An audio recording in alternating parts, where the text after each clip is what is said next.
So as we move nearer now to the actual movements needed in the short game technique, I'd like to finish off with some final understandings that I think will help you to appreciate the more advanced areas of the golf swing and how you can make your short game very, very effective indeed. There are 5 key influences on the impact of the golf ball. That is the path of the club, the angle of descent, the angle of attack of the club face position, speed that the club is travelling at, and the centeredness of the strike. Now those are obviously going to be much more visible in the long game, particularly for example in your driving, where you'll immediately see the outcome of the shot in terms of direction and distance. In the short game they are just as influential, and they make an enormous difference to the outcome of your shot. The difference in the short game is when you see a ball roll up to 10 feet or roll up to 2 feet. And that outcome may not look so obvious, but it's going to make a very, very big difference to your scoring. And that's what this lesson is all about, improving your scoring in short game terms. So I want to deal with some of those influences right now.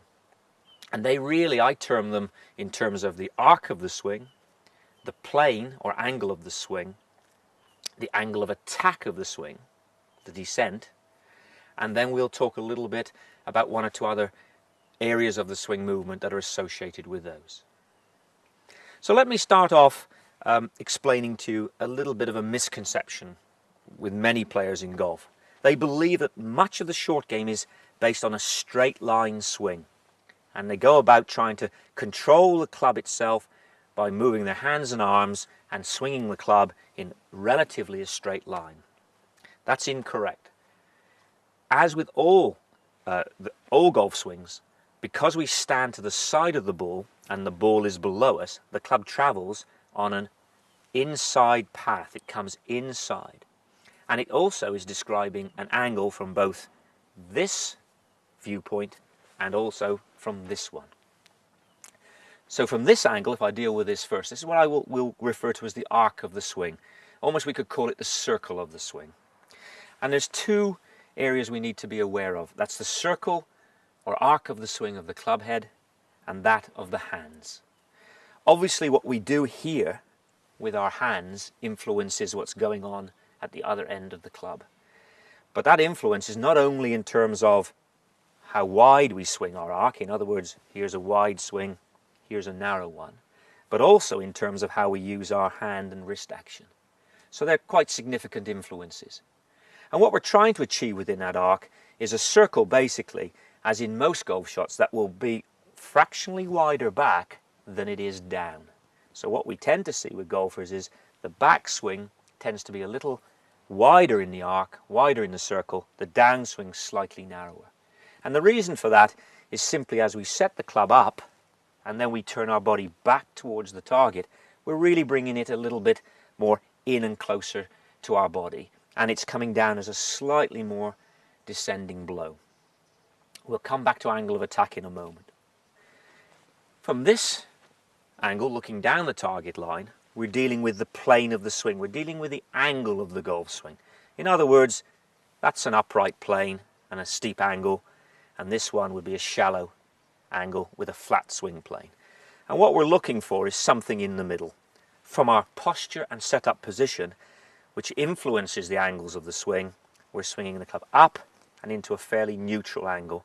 So that really at this point, a good guideline would be with my left arm parallel to the ground, this shaft is pointing sort of down on a line between, from the ball to the target, an extension of that line. That would give you a rough idea of being on plane.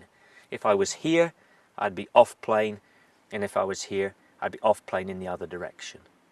So it gives you a rough guideline.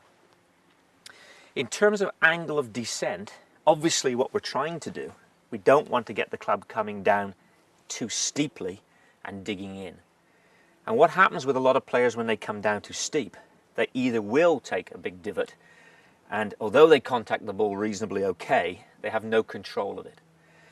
The other unfortunate situation that happens when players come down too steep is they suddenly make a compensation and they throw their hands forward or throw the club forward with their hands, and suddenly everything bottoms out too soon, so the bottom of the arc is too early. and we tend to get a thinned or top shot or even a heavy shot. So what we have here is two or three influences straight away that affect the quality of the strike and influence obviously the speed of the golf swing. So we have to bear those in mind. We're looking for something that's fairly neutral, fairly simple, and something we can repeat consistently in our golf swings. So understand that these angles have a very big influence on the way you're going to execute the shots that we're going to follow up now in our lesson and show you how to play. So that's arc, circle, plane is the sideways angle. Angle of attack is where the club's coming from. And then obviously we have the other factors I mentioned, which is how fast is the club traveling and how the quality of your strike influences the control you have of the ball. So we'll take that forward now and look at that in a more practical way in executing our shots.